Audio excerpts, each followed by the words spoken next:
Is there anything about Ross and his career that you have any respect for? Oh, no, there's nothing there. There's nothing there. I never wanted to work with him. You know, I understand from a perspective of someone who's just listening to what it sounds like. Yeah, I mean, he's a great rapper. Like, but does it matter that he's a correctional officer? Does that ever matter? Does it matter? Even when artists, look at the irony of the artists that come under him. So Meek. Right. Wale. Prison reform. And all of the wrongfully convicted and wrongfully treated people in the prison system. But for Rick Ross, there's certain artists that it would say things about 50 Cent and that would generate their energy. 50 Cent had some huge records when he had the biggest producers and artists around him putting them together. That's why right now he can't make nothing. The whole career has been based on it. So it's not a surprise that they try to do that to continue the relevance. I'm looking going, good luck, because you're trying to sell a CD at the present moment and I'm not trying to sell music. Slippery soap. You know, I actually washed the car because I'm supporting my brother. I'm not just buying slippery soap. I'm actually using it myself. So, yo, just stay tuned to see Diddy and Rose wash the car. If Rick Ross watching this, let me tell you something. Stop hiring drivers. Drivers always tell on you. I know what happened at LAX with that boy. I'm deciding to f your life up. Rick Ross, I'm gonna f your life up. For fun. 50 Cent just cranked the drama way up in his ongoing feud with Rick Ross, and now he's throwing out wild claims that Ross might have been caught up in some behind-the-scenes activities similar to what Diddy's being accused of. Everyone knows Ross and Diddy were tight for years. There's loads of footage of them turning up at parties, hanging at Diddy's mansion, and even washing luxury cars side by side like they were brothers. You goddamn getting into that wash, and you know that tip don't be good like if you seen goddamn Miss Country. Y'all better stop buying this slippery soap, man. Pour it on there, and then I just dab it. No, then hold on, let me see. You might have. I don't know. You need the sponge. We just almost stuck the tire shine. But now people are digging deeper and the accusations are getting messy. Ross's ex, Tia Kemp, is stirring the pot too. She recently claimed Ross has been keeping quiet about the whole Diddy scandal because, in her words, he knows he's on one of those tapes that got snatched by the feds from Diddy's place during that major raid linked to some serious legal allegations. And 50 ain't letting up. He dragged Ross straight into the middle of Diddy's legal firestorm, bringing up that old track where Ross allegedly rapped about slipping something into a woman's drink before taking her home. That line resurfacing now, it's turning heads big time. But that's not all, because things just took another sharp left. An old interview just popped back up featuring comedian Corey Holcomb, where he straight up claimed that Ross once had a thing going on with his male driver. Yeah, you read that right. The streets are talking and this story's spinning in every direction. If Rick Ross watching this, let me tell you something. Stop hiring drivers. Drivers always tell on you. I know what happened at LAX with that boy. Your hustle is one of the reasons why I went from, being comfortable with the billionaire status and just jumping into my trillionaire. You feel me? I just want to thank you and give you respect. Because when you see a nigga out. Now, to really get what's going down, let's rewind for a second. This beef between 50 and Ross goes way back to the 2008 BET Awards. Ross supposedly got mad at 50 for the way he looked at him. No joke. But 50 later said he didn't even know Ross was there.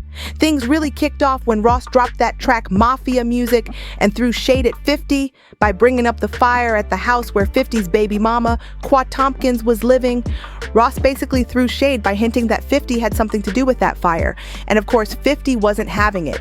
He clapped back hard with his diss track, Officer Ricky. Go ahead, try me. Wondering why he called Ross Officer Ricky? Well, here's the dirt. Back in 2008, a photo leaked showing Ross in full uniform as a correctional officer. That little revelation, it became the center of their beef real quick. Ross tried to deny it at first. He said the pic was fake, called it photoshopped and everything. But once 50 dropped that diss track, Ross had no choice but to own up. Did you know Rick, while he was working in law enforcement? He was a correction officer. So we're clear he was a correctional officer. Yes, he was. Even after admitting it, Ross still held his head high, claiming his rap stories were still legit. The stuff I talk about is real, he said. The dope is real. The talk is official. That's what I witnessed. It's a reality. Ross was standing tall, but 50's track definitely struck a nerve. Not long after, Ross called into Angela Yee's show just to trash the song. But 50? He didn't clap back with another track. Instead, he dropped a whole video titled Warning Shot, where he literally threatened to ruin Ross's life just for the thrill of it. Deciding to f your life up. Rick Ross, I'm gonna f your life up. For fun. And 50 wasn't bluffing either. He turned the whole beef into a full-blown internet spectacle. He started uploading weekly Officer Ricky cartoons on his site, roasting Ross like it was Saturday morning TV. You lost your shoe deal because of me? Yes. It's because you a cop, Rick. Nobody likes the cops, Rick. It's not my fault. Boss. But 50 didn't stop there. He tracked down Ross's baby mama, Tia Kemp, got her talking about Ross's CO past, and even took her on a flashy shopping spree just to get under Ross's skin. And it worked. Ross came back swinging by dragging 50's son Marquise into the mix. He crossed a major line by posting edited pics of Marquise's face on a monkey's body, wildly disrespectful. And while things were heating up, 50 made another move. He got a hold of a private tape Ross's other baby mama, Lastonia Leviston, made with her ex. But before dropping it, 50 added his own voice over the boyfriend's. That stunt didn't end well, because in 2015, a judge ordered 50 to cough up $5 million to Lastonia for leaking the tape, and another $2 million for the damages on top.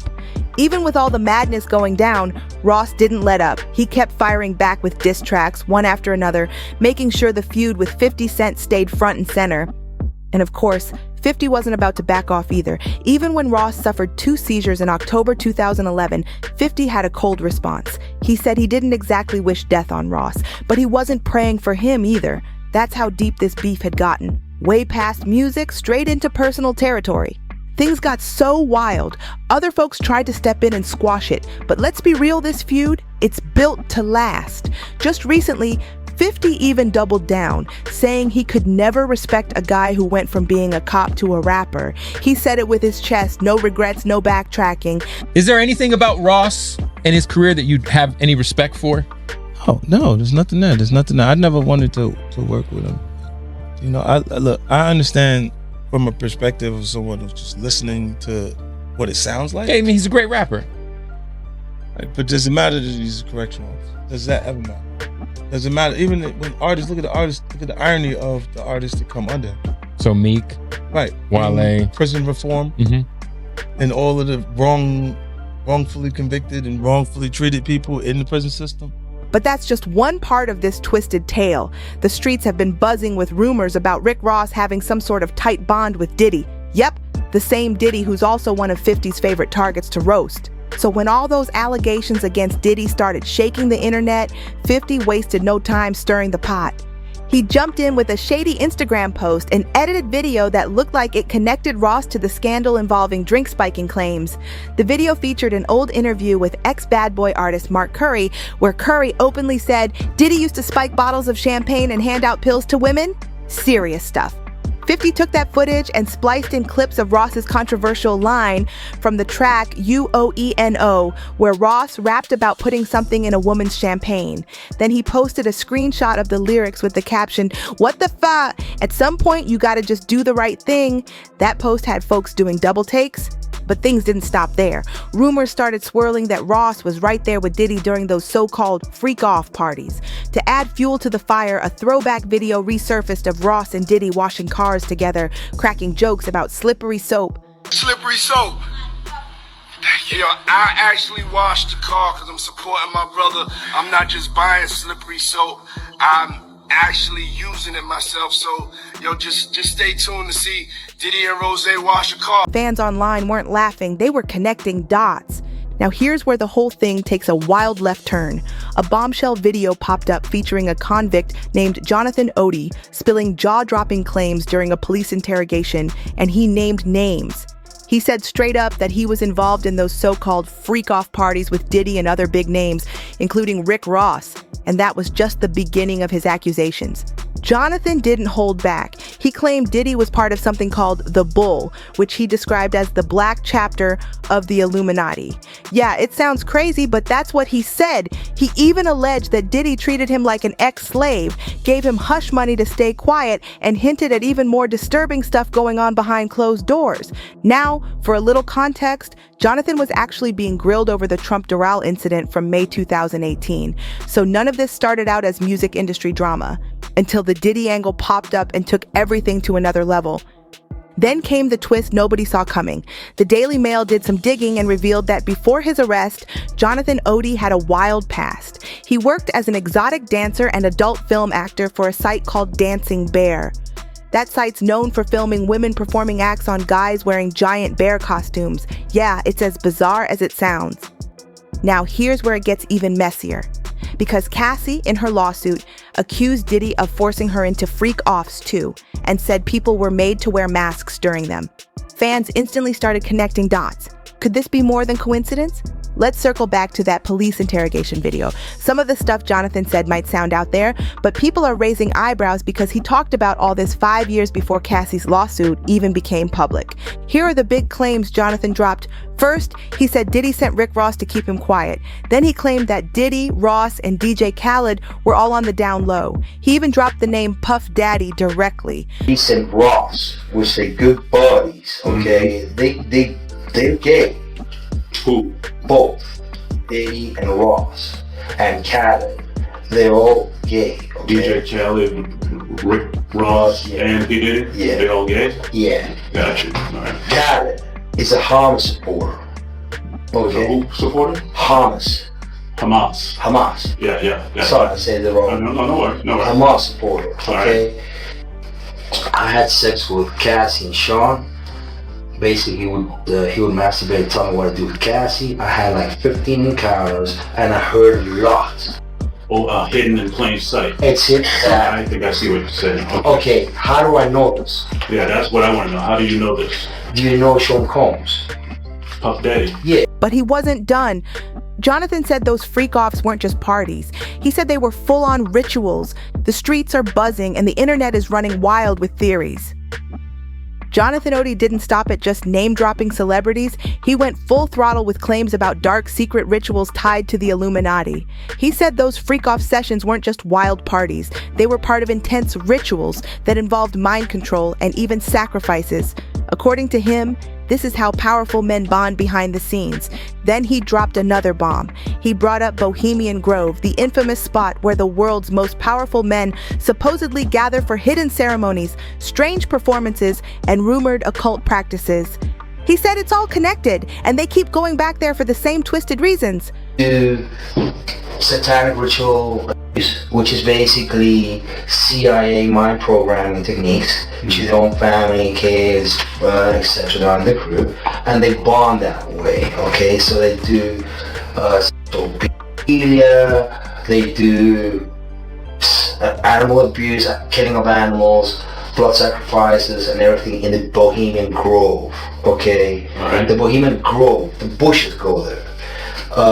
George C. and George, both of them are in the same agenda. They cousins with the Clintons, okay? So is Donald Trump. He's also a distant cousin.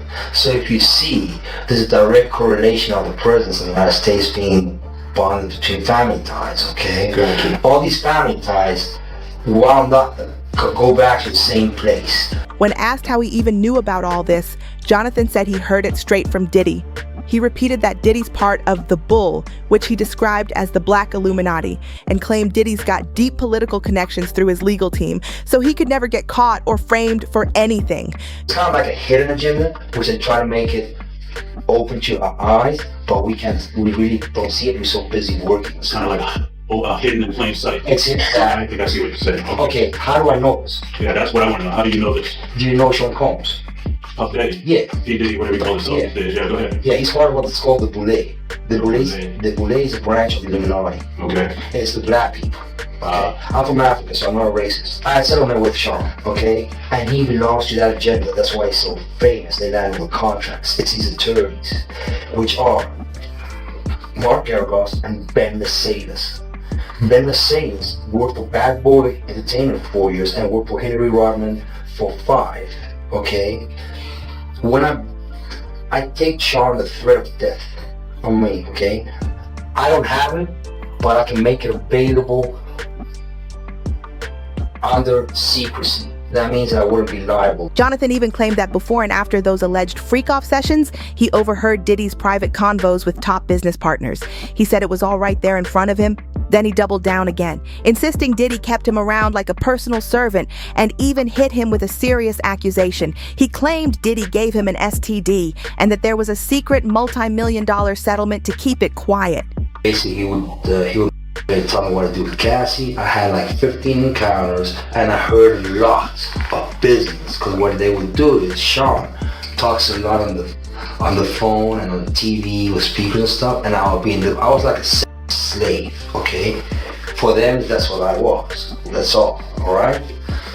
I caught herpes and I came back and I sued him for the herpes and won. But they did Mark Eros and Ben Mercedes were his attorneys, okay? He also said Diddy would tell me what to do with Cassie, hinting that he had to follow instructions involving her. That part got people talking real fast because it weirdly lines up with things Cassie herself later accused Diddy of. What really has folks scratching their heads is how Jonathan made all these claims years before Cassie ever filed her lawsuit. And now that so many details match up, people are wondering how much of this was actually real. And on top of it all, no one seems to know what happened to Jonathan after that 2018 shooting case. Like he just vanished. The reports from 2018 confirmed that Jonathan Odie was officially charged, but what happened after that? No one really knows. There's zero info on whether he was sentenced or where he ended up, just vanished from the public eye. Meanwhile, Rick Ross has been loud everywhere else lately, beefing with 50 Cent, jumping into the middle of the Drake versus Kendrick chaos. But when it comes to the Diddy mess and all the disturbing claims, Ross has gone completely quiet, and now things are spiraling again. That old interview with comedian Corey Holcomb is blowing up online. He claimed Ross had a thing with his male driver. It's going viral all over again and adding even more heat to the rumors already swirling around Ross. Around all heterosexual. Don't nobody say that. We know what it is, nigga. Y'all motherfuckers get mad at me. Nigga, let me tell you something. If Rick Ross watching this, let me tell you something. Stop hiring drivers. Drivers always tell on you. I know what happened at LAX with that boy. Oh. And that's not the thought of everybody on this. But it doesn't stop there, because just when people thought the chaos had peaked, Ross's ex, Tia Kemp, came charging in with some heavy accusations. She straight up said Ross was in one of those freaky Diddy tapes. "Don't be scared now," she said, taunting him online. "No, Diddy, you scared now, huh? I know you on them tapes, Freaky B. I know you is. 10 children having Mempher." She didn't hold back one bit. "I ain't gonna let off you," she warned. "What are you quiet for? Nobody want to see your Louis Vuitton outfits and sneakers, B. Nobody trying to see the jets no more. You running out of women now. Go over there and give Diddy a hug. Go ride the bike with him, you fat B." Now, usually Ross fires back at Tia with no hesitation, but this time, nothing. Total silence. He hasn't denied a single thing she said, not one word about the alleged tape, not even a post to clear his name. And in this kind of storm, staying quiet speaks volumes. But wait, it still ain't over, because now fans are digging even deeper into Rick Ross's ties to Diddy, and the internet is lighting up with new theories. People are pulling receipts, old videos, lyrics, and IG lives, trying to figure out just how far Ross might have been involved in all this behind-the-scenes madness. And with Ross staying silent, folks are only getting more suspicious. Some fans even started pointing out how Ross always hyped up Diddy in his music and interviews, calling him a mentor, a boss, and someone he respects heavy. But now that Diddy's facing lawsuits and investigations, Ross has suddenly gone ghost. No public support, no denial, no nothing. And that's got the timeline in a frenzy. Meanwhile, 50 Cent is loving the chaos. He's still clowning both Diddy and Ross on Instagram, throwing shade every other day, and hinting that more is coming. In one recent post, 50 dropped a cryptic message with the caption, "When the smoke clears, we'll see who's still standing." Fans think he's got more dirt locked and loaded, and if history tells us anything, he's not afraid to drop it. To make things even messier, a few insiders are now saying some of those alleged tapes might feature more than just celebrities. We're talking about high-profile executives, big-time athletes, and even political figures. And if that's true, then Rick Ross being involved could be just the tip of the iceberg. At this point, fans are demanding answers. They're all over Ross's comments asking, "Why you so quiet? You got something to hide? And you next?" But Ross? Still not a single word. He's out here posting jet pics and luxury food plates like nothing's going on, while the internet's on fire with accusations. So now the big question is, how long can Ross stay quiet before the truth catches up to him? Or is he just hoping the storm passes without his name getting dragged in deeper? Either way, this story's far from finished. So with all these explosive claims flying, from those wild freak-off tapes to Jonathan Odie's jaw-dropping interrogation, it's clear this Diddy and Rick Ross situation is way bigger than anyone thought. The deeper people dig, the more questions pop up. And right now, the biggest one is, how deep does this rabbit hole really go? Ross has been unusually quiet through all of it. No denial, no statement, not even a slick lyric to address the noise. And when someone who's usually loud suddenly goes silent, that silence speaks louder than any post could. Now it's your turn. What do you think? Could some of these allegations be real? Is Ross just trying to protect himself, or is there something he doesn't want the world to see? And do you think his connection to Diddy goes deeper than we all know? Drop your thoughts in the comments below. We're watching everything. This story's wild, messy, and nowhere near over, so stay locked in, because if 50 Cent has anything to say about it, there's definitely more coming. And fast. These big names can only dodge the heat for so long before it all boils over. If you're into the real behind-the-scenes drama, the stuff they don't want you to know, then you're in the right spot. Make sure to like, share, and subscribe so you don't miss the next piece of this insane puzzle. Appreciate you tapping in, and trust we've got more fire on the way. See you on the next one.